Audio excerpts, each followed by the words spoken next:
집게벌레는 사슴벌레보다 훨씬 작은 2cm에 불과한 작은 곤충이죠.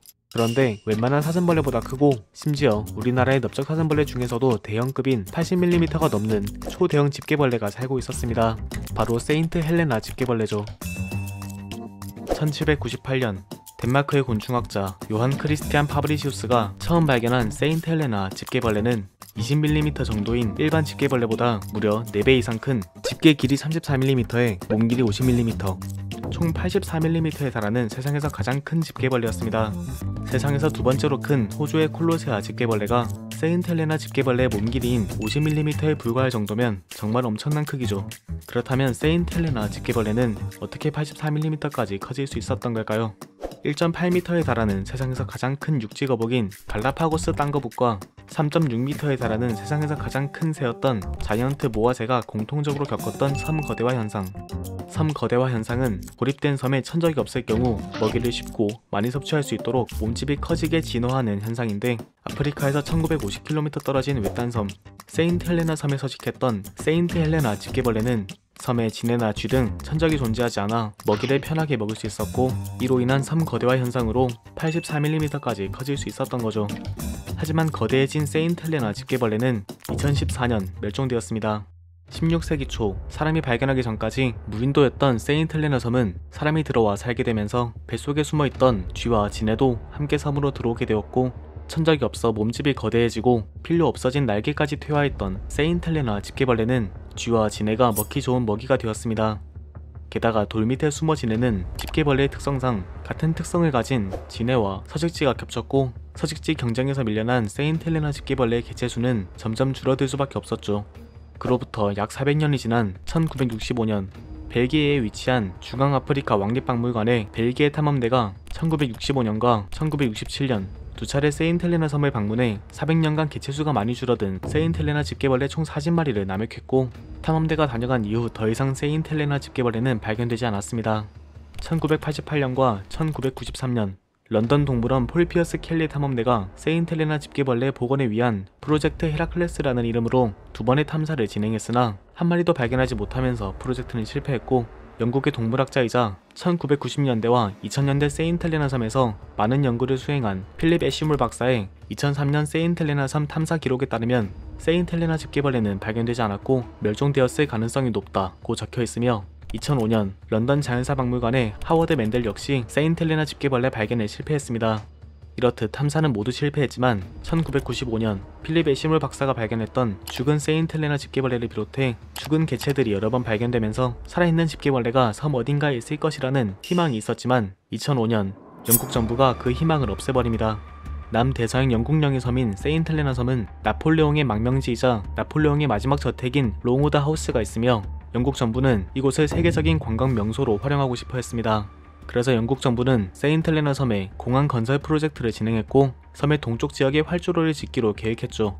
하지만 활주로를 짓기로 계획한 곳은 프로스페러스 베이 플레인이라는 동쪽 해안가에 돌이 많은 지역으로 돌 밑에 살아가는 세인트 헬레나 집게벌레가 서식할 마지막 가능성이 있는 지역이자 죽은 세인트 헬레나 집게벌레가 여러 번 발견된 곳입니다. 즉 세인트 헬레나 섬의 공항 건설은 세인트 헬레나 집게벌레의 멸종을 의미했죠. 게다가 멸종 위기에 처한 늑대거미와 400마리밖에 남지 않았던 섬 고유 새들의 번식지였던 프로스페러스 베이 플레인의 공항 건설 프로젝트가 추진되자 많은 환경론자들이 영국 정부의 공항 건설에 반대했고, 환경 역사학자 리차드 그로브는 세인트 헬레나 섬은 더 많은 미발견 종들이 존재할 가능성이 있어 갈라파고스 섬보다 더 중요할 수 있다라고 말했고, 필립 애쉬몰 박사는 프로스페러스 베이 플레인에는 세상에 알려지지 않은 최소 20종의 생물들이 있고, 이 생물들에게 중요한 지역에 공항이 건설되는 것은 아이러니하고 불행한 일이다 라고 말했으며, 당시 영국의 국회의원 노먼 베이커는 정부는 세인트 헬레나 섬에 공항 건설이 아닌 생물 다양성을 보존하는 방법을 고려해야 한다. 세인트 헬레나 공항 건설은 최악의 지속 불가능한 개발이다 라고 말했지만, 영국 정부는 공항 건설을 강행시켰고 10년간 약 2억 8,500만 파운드, 한화로 약 4,200억 원을 들여 2015년 공항을 완공시켰습니다. 결국 공항과 함께 세인트 헬레나 집게벌레가 살아있을 가능성은 완전히 없어졌고, 2014년 8월 22일 IUCN은 세인트 헬레나 집게벌레가 멸종되었다고 공식 발표하며, IUCN 종생존위원회 위원장 사이먼 스튜어트는 더 나은 서식지 보호를 통해 멸종을 피할 수 있었습니다 라고 안타까움을 표했습니다.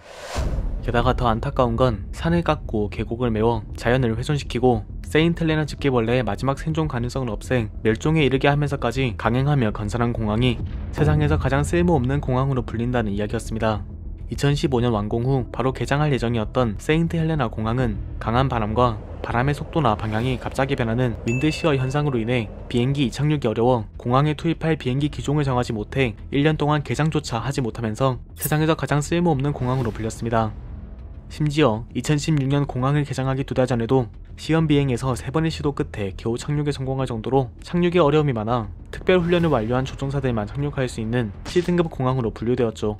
애초에 세인트헬레나 섬은 바람이 워낙 강한 지역이라 공항 건설 추진 단계에서 전문가들이 위험성을 제기했으나 세인트헬레나 섬을 세계적인 관광 명소로 만들기 위한 영국 정부가 위험성을 무시하고 강행시켰던 거죠. 현재 세인트헬레나 공항은 비행기가 강한 바람에 흔들리는 문제를 안고 운항하는 데는 성공했지만 공항으로 인해 끝내 멸종된 세인트헬레나 집게벌레는 돌아오지 못했고 세인트헬레나 섬에는 2023년 4월 중앙아프리카 왕립박물관에서 기증한 죽은 세인트헬레나 집게벌레 한 마리만 남게 되었습니다. 이렇듯 인간의 욕심으로 지어진 공항으로 인해 안타깝게 멸종된 세인트헬레나 집게벌레. 언젠가 멸종된 동물을 복원하는 프로젝트가 성공해서 살아있는 상태로 세인트헬레나 섬으로 다시 돌아가게 될 날이 있기를 기대해봅니다. 그럼 인간의 욕심으로 멸종된 세상에서 가장 컸던 집게벌레, 세인트헬레나 집게벌레의 이야기였습니다. 감사합니다.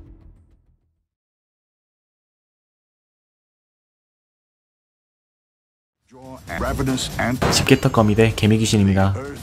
먼저 개미귀신. 명주잠자리 유충인 개미귀신은 개미지옥이라고 불리는 깔때기 모양의 함정을 파고 그곳에 빠지는 곤충을 잡아먹습니다.